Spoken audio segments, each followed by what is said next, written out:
क्या आप जानते हैं कि 19वीं शताब्दी तक भारत के लगभग 80% लोग वेजिटेरियन या शाकाहारी हुआ करते थे। 21वीं सदी आते आते नंबर बदल गया।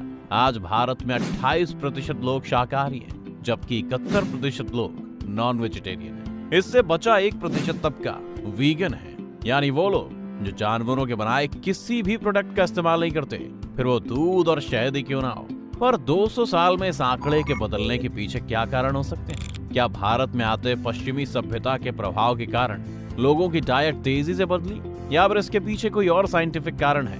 आज हम ये भी देखेंगे कि वेजिटेरियन और नॉन वेजिटेरियन डाइट के बारे में साइंस का क्या मानना है और कौन सी डाइट ज्यादा बेहतर है। तो अगर आप भी जानना चाहते हैं तो बने रहिएगा वीडियो के अंत तक हमारे साथ। वीडियो शुरू होने से पहले वीडियो को लाइक करना और चैनल को सब्सक्राइब करना मत भूलिएगा। भारत में आज भी दुनिया भर से सबसे ज्यादा वेजिटेरियन लोग रहते हैं, लेकिन इसकी क्या वजह हो सकती है? भारत की वेजिटेरियन डाइट के पीछे कुछ लोग हमारे यहाँ के धर्म और संस्कृति को एक बड़ी वजह मानते हैं, लेकिन संस्कृति को भी किन्हीं कारणों से इस तरह डिजाइन किया जाता है। भारत के संदर्भ में वो कारण मौसम था। जिन भी देशों में नॉन वेज खाने वालों की संख्या ज्यादा है, वहाँ ज्यादातर साल के कुछ महीने बर्फ पड़ती थी, जिस वजह से फसलें नष्ट हो जाती थी।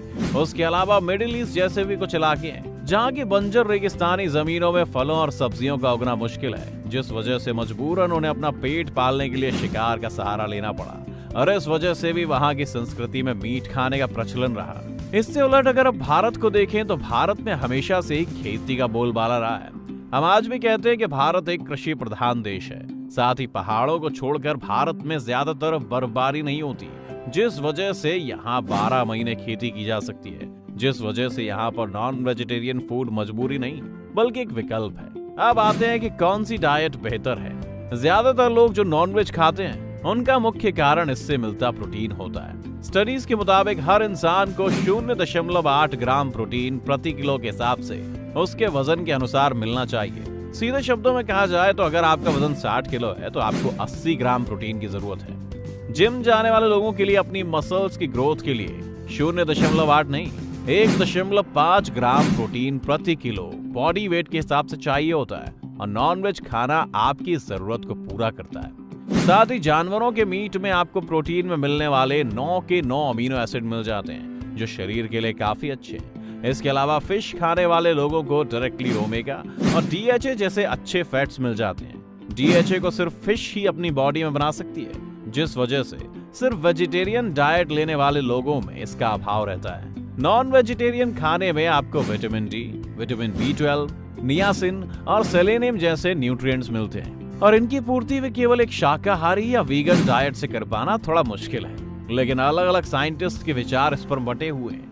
कुछ विशेषज्ञ जहां मीट खाने को सही बताते हैं और इसके फायदे गिनाते नहीं थकते, वहीं दूसरी ओर कुछ लोगों ने मीट खाने को कैंसर जैसी बीमारियों से भी जोड़कर देखा है। यहाँ तक कि WHO की कुछ ऐसी रिपोर्ट्स हाल ही में सामने आई हैं जो प्रोसेस्ड मीट्स को कैंसर कॉजिंग बताती हैं, और रेड मीट को भी बाल कैंसर से जोड़कर देखती हैं। और इस तरह की ये सभी रिपोर्ट्स इन विशेषज्ञों के सभी दावों की पुष्टि करती हैं। पर इसका मतलब ये नहीं कि सभी तरह का मीट बुरा है। फिश और चिकन को आज भी लोग एक हेल्दी ऑप्शन मानते हैं। द चाइना स्टडी के लेखक और विख्यात बायोकेमिस्ट टी कॉलिन कैम्पबेल ने 20 साल तक इस क्षेत्र में रिसर्च की है, और उनके दावे ध्यान देने लायक हैं। उन्होंने माना है कि मीट खाने से इंसान के शरीर की लॉन्गेटिविटी घटती है। साथ ही कैम्पबेल ने मीट खाने के इम्पैक्ट को डायबिटीज और आर्थराइटिस जैसी बीमारियों के लिए भी स्टडी किया है। इस रिसर्च के बाद वो इस दावे पर पहुंचे हैं कि प्लांट बेस्ड या शाकाहारी खाना ही इंसानों के लिए सर्वोत्तम है। इस रिसर्च में कैम्पबेल ने माना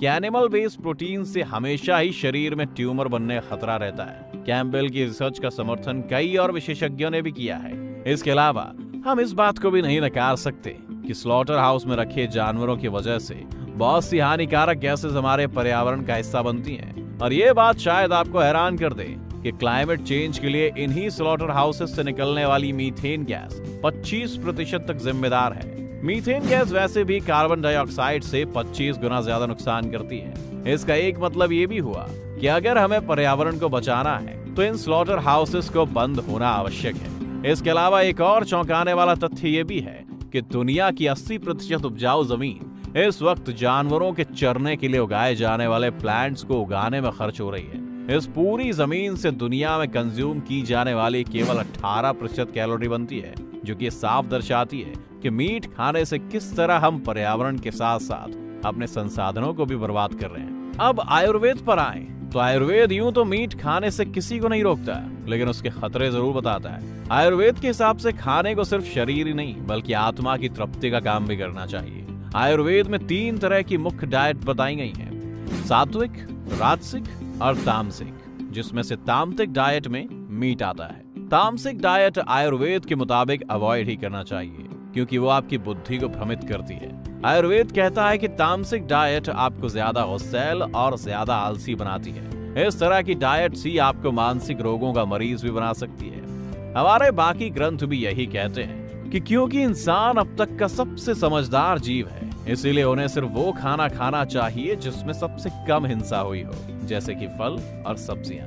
प्रोटीन जैसी चीजों के लिए मीट के बदले दाल और स्प्राउट्स खाने की सलाह भी आजकल कई डॉक्टर्स देने लगे।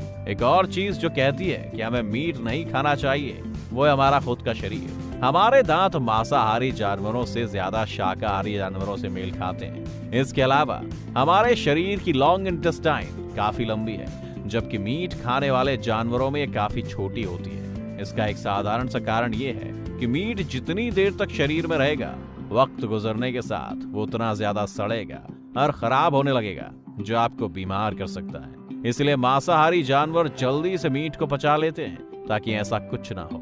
इंसानों को इन जानवरों के मुकाबले मीट को पचाने में ज्यादा वक्त लगता है। इसके अलावा हमारे नाखून से लेकर हमारे पानी पीने के तरीके और हमारी आंखों की क्षमता तक सभी शाकाहारी जानवरों से ज्यादा मेल खाता है, ना कि मांसाहारी जानवरों से।